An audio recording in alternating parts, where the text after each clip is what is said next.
இன்றைக்கு மே 17ஆம் தேதி 2009 போர் முடியக்கூடிய காலகட்டமான இந்த மே 17ஆம் தேதி அந்த முள்ளிவாய்க்கால் பகுதியிலே இலங்கை அரசினால் சிக்குண்ட ஈழத்தமிழர்கள் பாதுகாப்பான வழியிலே வெளியேற்றப்படுவதற்கான வாக்குறுதிகளை இலங்கை அரசு சர்வதேச பத்திரிகையாளர்களுக்கும் நார்வேயினுடைய பார்வையாளராக இருந்தவர்களுக்கும் வாக்குறுதி கொடுத்த பிறகு வெள்ளை கொடியோடு அங்கே சிக்குண்ட மக்கள் வெளியில் வந்தால் அவர்களை நாங்கள் துன்புறுத்த மாட்டோம், அவர்கள் மீது தாக்குதல் நடத்தப்படாது என்று வாக்குறுதி கொடுக்கப்பட்ட பின்பும் கூட மஹிந்த ராஜபக்ஷ கோத்தபய ராஜபக்சேனால் அந்த வாக்குறுதி கொடுக்கப்பட்ட பின்பும் கூட மே 17ஆம் தேதி விடுதலை புலிகள் தங்கள் ஆயுதங்களை மௌனிக்கிறோம் என்று அறிவித்து இந்த மக்கள் வெளியேறுகின்ற சமயத்தில் இலங்கையினுடைய இராணுவத்தினால் தாக்குதல் நடத்தப்பட்டு மே 17, மே 18, மே 19 ஆகிய 3 தேதிகளில் மட்டும் 70,000 தமிழர்கள் முள்ளிவாய்க்காலில் படுகொலை செய்யப்பட்டார்கள். ஐநாவினுடைய நிபுணர் குழுவானது கிட்டத்தட்ட 40,000 படுகொலைகளை ஆவணப்படுத்தியது. இவ்வாறாக 3 நாட்களுக்குள்ளாக 40,000 70,000 பேர் படுகொலை செய்யப்பட்ட நிகழ்வு உலகத்தில் எங்குமே நடக்கவில்லை. அப்படி மோசமான அந்த 3 நாட்கள் இந்த மே 17ஆம் தேதியிலே துவங்குகிறது என்பதை அடையாளப்படுத்தும் விதமாக எங்கள் இயக்கத்திற்கு மே 17 இயக்கம் என்று நாங்கள் பெயர் வைத்தோம். அந்த வகையிலே 2009 இனப்படுகொலை முடிந்து கிட்டத்தட்ட 15 ஆண்டுகள் கடந்த பின்பும் கூட அங்கே சித்திரவதைகள், படுகொலைகள், பாலியல் வன்புணர்வுகள், காணாமல் ஆக்கப்படுதல் என்று தொடர்ச்சியாக நடந்து வருவதை ஐநாவினுடைய நிபுணர் குழுவிலே பங்கு பெற்றிருந்த யாஸ்மின் சூக்கா அவர்கள் சிங்கள பத்திரிகையாளர்களினுடைய கூட்டமைப்பாக இயங்கக்கூடிய ஜேடிஎஸ் என்று சொல்லப்படக்கூடிய பத்திரிகையாளர்கள் அமைப்பு மற்றும் காணாமல் ஆக்கப்பட்டவர்களுடைய குடும்பத்தினருடைய அமைப்பு என்று பல்வேறு அமைப்புகள் இணைந்து தற்போது மே 8ஆம் தேதி ஒரு அறிக்கை வெளியிட்டிருக்கிறாங்க.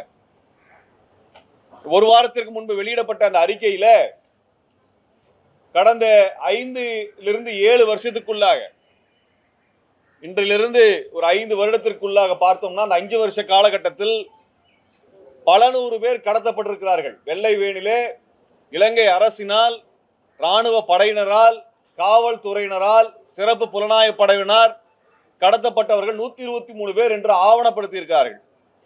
இந்த 123 பேர்ல பெரும்பாலானோர் இன்றைக்கு வெளிநாட்டிலே தப்பி சென்று வாழ்கிறார்கள். அப்படி என்றால் இலங்கைக்குள்ளாக எத்தனை கடத்தல் நடத்தப்பட்டது, எத்தனை பேர் சித்திரவதைக்கு உள்ளாக்கப்பட்டார்கள் என்கின்ற முழுமையான விவரங்களும் வெளியில் வரவில்லை. இவ்வாறாக கடத்தப்பட்ட 123 பேரிலே 51 பேர் பாலியல் வன்புணர்வுக்கு உள்ளாக்கப்பட்டிருக்கார்கள். அதாவது ரேப் செய்யப்பட்டிருக்காங்க.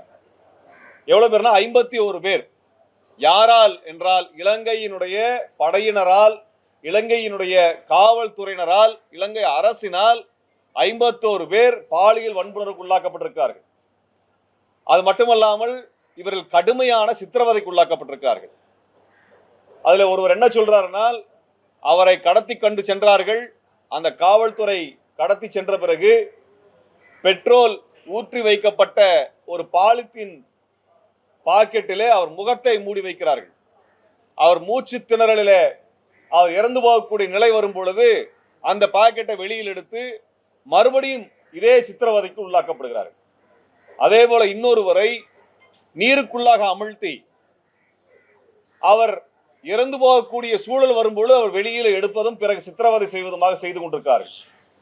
அதே போல மலக்குழியின் வழியாக கம்பிகளை செலுத்துவது, மிக மோசமான கம்பிகள், இரும்பு கம்பிகளை செலுத்தி அதை வேகமாக வெளியில் எடுக்கும் பொழுது ரத்தம் வெளியேறி அவர்கள் சித்திரவதைக்கு உள்ளாக்கப்படுவது.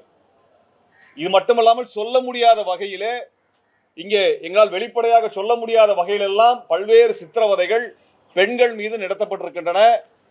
அங்கே ஆண்கள் உட்பட ஆண்கள் பெண்கள் என்று பாகுபாடு இல்லாமல் அனைவருமே வன்புணர்வுக்கும் உள்ளாக்கப்பட்டிருக்கிறார்கள். இந்த ஆவணம் கடந்த வாரத்தில் வெளியாக்கப்பட்டிருக்கிறது. இது மட்டுமல்ல, கடந்த 2012-13 அங்க மாத்தலை என்கின்ற பகுதியிலே மனித புதைகுழி எடுத்திருக்கிறாங்க. நூற்றுக்கணக்கானவருடைய உடல் அங்கே புதைகுழியிலிருந்து எடுக்கப்பட்டிருக்கிறது.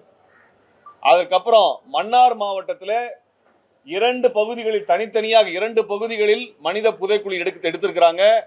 ஒன்னுல 80 உடல்கள் கிடைத்திருக்கின்றன.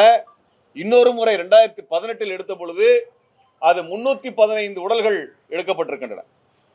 இது அந்த பகுதியில தண்ணீர் குழாய் போடுவதற்காக தோண்டப்பட்ட போது கிடைத்த புதைகுழிகளே தவிர மனித புதைகுழி இருக்கிறதான்னு தேடினதால வந்ததில்லை. அப்படின்னா இன்னும் எத்தனை மனித புதைகுழிகள் இருக்கும் என்று தெரியவே இல்லை.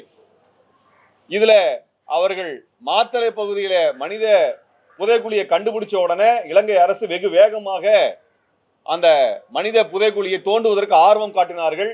காரணம், இது விடுதலை புலிகள் செய்த படுகொலையாக இருக்கலாம் என்று தோண்டினார்கள். ஆனால் தோண்டிய பிறகுதான் தெரிந்தது அது கருணா குழுவினாலும் இலங்கையினுடைய படையினராலும் சேர்த்து நடத்தப்பட்ட படுகொலைகளுடைய உடல்கள் என்று தெரிந்த பிறகு அந்த மனித புதைக்குழியை ஆய்வு செய்வதை நிறுத்திவிட்டார்கள்.